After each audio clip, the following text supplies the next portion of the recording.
आजकल भारतीय शेयर बाजार में एक अजीब सी कंफ्यूजन है। हर कोई एक ही चीज का इंतजार कर रहा है, आने वाला 2026 का बजट। 1 फरवरी को क्या होगा, यह सवाल सबके मन में है।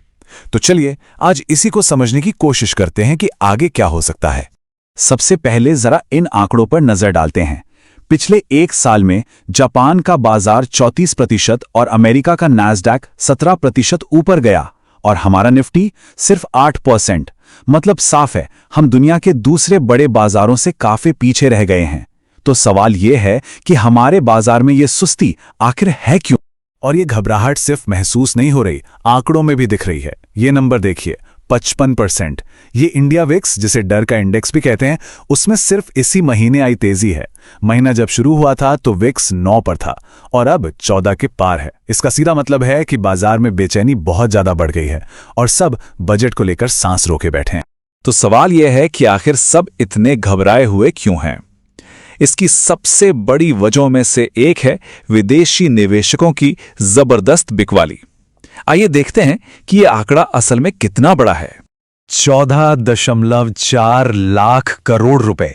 जी हां, इतने के शेयर फॉरेन इंस्टीट्यूशनल इन्वेस्टर्स यानी FIIs ने सिर्फ 2025 में बेचे हैं। यह कोई छोटा मोटा आंकड़ा नहीं है। इससे पता चलता है कि विदेशी पैसा लगातार हमारे बाजार से बाहर जा रहा है और इसी वजह से मार्केट पर इतना दबाव बना हुआ है। अच्छा, आगे क्या होगा ये समझने के लिए थोड़ा पीछे मुड़कर देखना जरूरी है। पिछले बजट ने बाजारों पर कैसा असर डाला है, ये जानना बहुत जरूरी है। तो चलिए देखते हैं इतिहास हमें क्या सिखाता है। सोचिए जरा, एक अकेली बजट घोषणा कितनी पावरफुल हो सकती है। ये बाजार का पूरा रुख रातों रात बदल सकती है। चलिए इसका एक बिल्कुल ताजा उदाहरण देखते हैं। याद कीजिए, जुलाई 2024 को सरकार ने बजट में सोने पर इंपोर्ट ड्यूटी 9% घटा दी और नतीजा, सोने की कीमतें एक ही झटके में 5% नीचे आ गईं। ये एक परफेक्ट एग्जाम्पल है कि बजट का एक ऐलान कितना बड़ा और तुरंत असर डाल सकता है। और ये कहानी सिर्फ सोने की नहीं है। पिछले कुछ सालों को देखें तो 2021 में जब बजट का फोकस इंफ्रास्ट्रक्चर पर था तो निफ्टी लगभग 5% उछल गया। वहीं 2020 में टैक्स में बदलावों से बाजार निराश हुआ और 2.5% गिर गया। और 2024 में तो कैपिटल गेन्स टैक्स बढ़ने की वजह से बाजार लाल निशान में बंद हुआ। तो सबक साफ है, बजट का फोकस ही मार्केट की दिशा तय करता है। तो इतिहास से सबक लेकर अब आगे की बात करते हैं।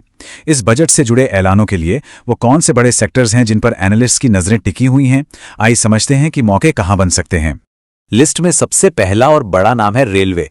सरकार पिछले 10 साल से रेलवे पर जबरदस्त फोकस कर रही है और उम्मीद है कि 2026 में कैपिटल एक्सपेंडिचर मतलब कैपेक्स में 5 से 6% की और बढ़ोतरी हो सकती है। वंदे भारत और अमृत भारत जैसी ट्रेनें बढ़ने से इस सेक्टर को सीधा फायदा मिलना तय है।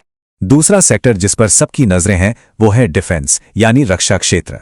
आत्मनिर्भर भारत की वजह से भारत का डिफेंस प्रोडक्शन 1.5 ट्रिलियन रुपए तक पहुंच चुका है और सरकार का लक्ष्य है 2029 तक 5,000 करोड़ रुपए का डिफेंस एक्सपोर्ट।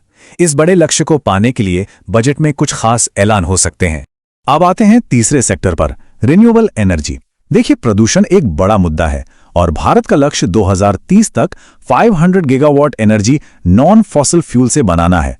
ये एक बहुत बड़ा टारगेट है और इसे पूरा करने के लिए सरकार सोलर, ग्रीन हाइड्रोजन और बैटरी एनर्जी पर इंसेंटिव दे सकती है। और चौथा अहम सेक्टर है इलेक्ट्रिक व्हीकल्स यानी EVs।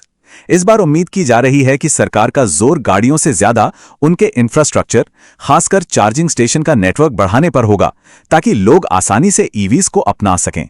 तो ये तो हो गई मौकों की बात, लेकिन हर कहानी के 2 पहलू होते हैं।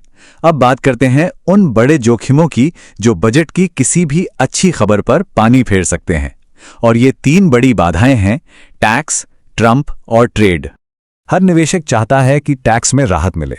उम्मीदें हैं कि long term capital gains tax कम हो, STT यानी सिक्योरिटीज ट्रांजैक्शन टैक्स घटे, लेकिन हकीकत कुछ और ही कहती है। ज्यादातर एनालिस्ट्स का मानना है कि सरकार पर जो वित्तीय दबाव है उसे देखते हुए टैक्स में किसी भी तरह की राहत मिलने की उम्मीद बहुत कम है। लेकिन इस माहौल में भी कुछ ब्रोकरेज हाउस बहुत ज्यादा बुलिश हैं, जैसे कि कोटक सिक्योरिटीज, जिन्होंने निफ्टी के लिए 32,032 का टारगेट दिया है। यह एक बहुत ही बड़ा लक्ष्य है, पर इसे हकीकत की जमीन पर भी परखना होगा। और हकीकत यह है कि आगे 3 बड़े खतरे साफ साफ दिखाई दे रहे हैं। पहला, अगर अमेरिका में एआई बबल फूटा तो उसका असर पूरी दुनिया पर होगा।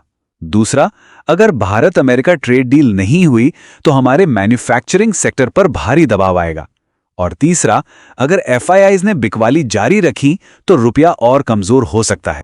इन सबके बीच एक नंबर है जिस पर देश विदेश सबकी नजरें टिकी रहेंगी।